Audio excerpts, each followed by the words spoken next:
Hello, my name is Maria Quintanilla, Virtual Content Specialist for World Languages, working in partnership with the Division of Multilingual Learners. Please remember to check our Teach Hub folder where you can find all the resources we continue to create. This video will give you a brief overview of using authentic resources in your classrooms, which is a high leverage teaching practice, an important shift in the new standards, in the New York State standards. Authentic resources and guiding our students to interpret them. It's a high leverage teaching practice, also known as core practice, help us really strengthen our core instruction and practice overall. We all have included authentic resources in our practice, but it's not only about the authentic resource, it's about what we do with the authentic resource, the tasks that we create for our students. In this video, we'll focus on authentic infographics, which we introduced to students on video 12, and you'll see that are used throughout these lessons. This video will walk you through finding an authentic infographic for your class, creating tasks that we can create for that infographic, and asking our students to make their own infographic. Let's just do a quick overview of what authentic resources are, why they are important, and how to use them in our classrooms. On the Division of Multilingual Learners World Language Stream channel, you can watch a brief webinar specifically on each core practice. Using authentic resources might be a shift if you've been using a textbook with resources created for language learners. For every authentic resource, there needs to be an appropriate task aligned to our students' proficiency level. With novice students, you have them do one thing with the infographic. With your group of heritage speakers, you can have them engage in more intermediate tasks like more discussion and more complex tasks using the same resource. In other words, tiering the tasks and not the text. Since this video is specifically about authentic infographics, let's start with where to find authentic infographics. There are many resources that I'm sure you have used before. Let's not forget that in New York City, the subway, a bus stop, Grand Central Station are also amazing resources for authentic resources in multiple languages. After all, we are a global city here in New York City. So always have your camera ready to capture an authentic resource at any moment.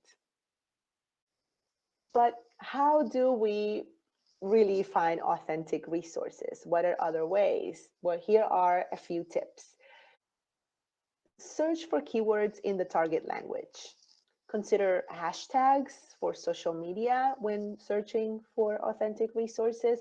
For a group of posters about the quarantine, for example, you may want to use an appropriate hashtag like Quédate en casa. Pinterest is also a place where eager educators have created virtual boards of thematic resources. Here is a screenshot of Leslie Grant's Pinterest page.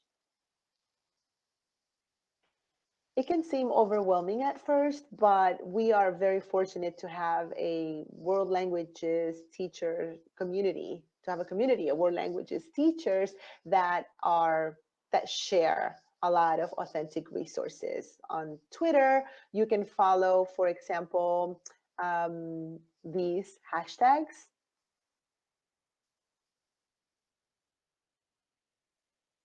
And we use infographics really because they are accessible for all levels, and they are visually engaging for our students, and they can act as a springboard for all three modes of communication. Hooray for infographics! You may have seen this infographic in lesson 1.2 of the novice unit, Como es mi Nueva York. This is a rich infographic. In the aprendamos moment of the lesson, we guided students to look at the numbers and cognates to interpret the infographic. Then we engaged in interpersonal discussion by asking and answering questions, yes, at the novice level. And with the same infographic, this was paired with additional infographics to guide students to presentational speaking and writing. Infographics pack a lot of information and opportunities in. They are a great choice of text type, especially for novice learners. So now we've chosen our resources. What do we do with them? What do we do with our authentic resources? How do we guide learners through interpreting authentic resources?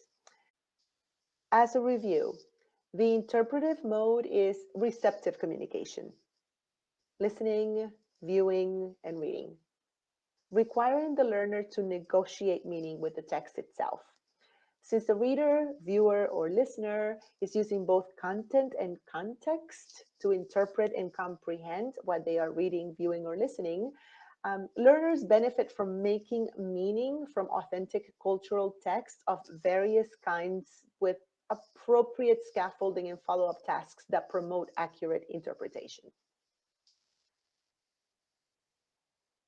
Consider a toolbox, since the purpose of interpretive tasks is to access learners' ability to deal with a language that may be new for them as an authentic text. Glossing or translating new words and expressions in the text should be avoided, as well as translation activities that do not demonstrate interpretation abilities. In authentic situations, students will not have such assistance, but they will have to use any strategy possible to make meaning to accomplish their purpose in their interpretive tasks. Apply the concepts of backwards design.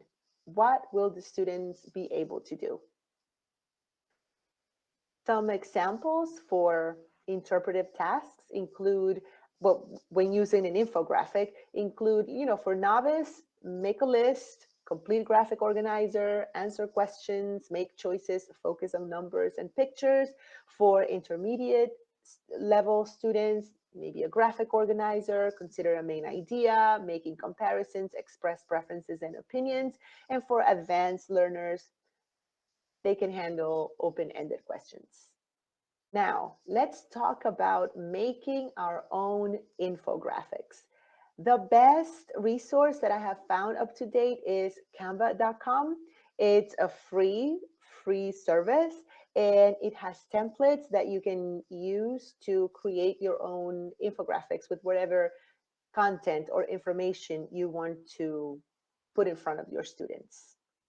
This is the homepage. When you want to create an authentic infographic, or when you want to create an infographic of your own, simply go here where it says create a design, and you will scroll down until you find the infographic, which is, I believe, all the way over here.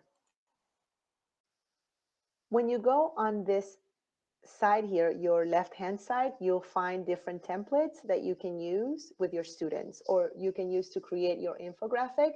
You can click on any of them and it will automatically appear on this area where you can manipulate the content of the infographic.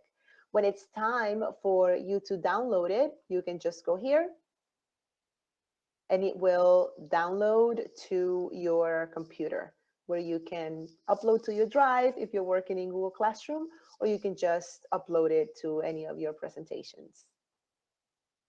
Another great feature that Canva provides is the ability to share different designs with your students. You can have your students share their designs with you, you can share designs with them, or they can share designs with each other if they want to do so. All they would have to do is share a link and it would take them directly to the design. One way that I have used Canva and that we can use Canva as language teachers is to ask students to create their own infographic as well. That would be a presentational mode task, no? You may ask students in your advanced or heritage speakers or more advanced level students to even teach a mini lesson using the infographic they created. Before finishing up this video, I'd like to invite you to watch the webinar specifically on authentic resources linked in the description. In the webinar, you'll learn about the authentic resources libraries available, many of those libraries created by Leslie Graham. That was just a brief overview of how to find authentic resources with a very focus on infographics, how to create tasks for our students, how to make our own infographics, and also how to have our students create their own infographics. Thank you for all the work you do with world language learners. I look forward to continue to work with you throughout the rest of the school year. Thank you.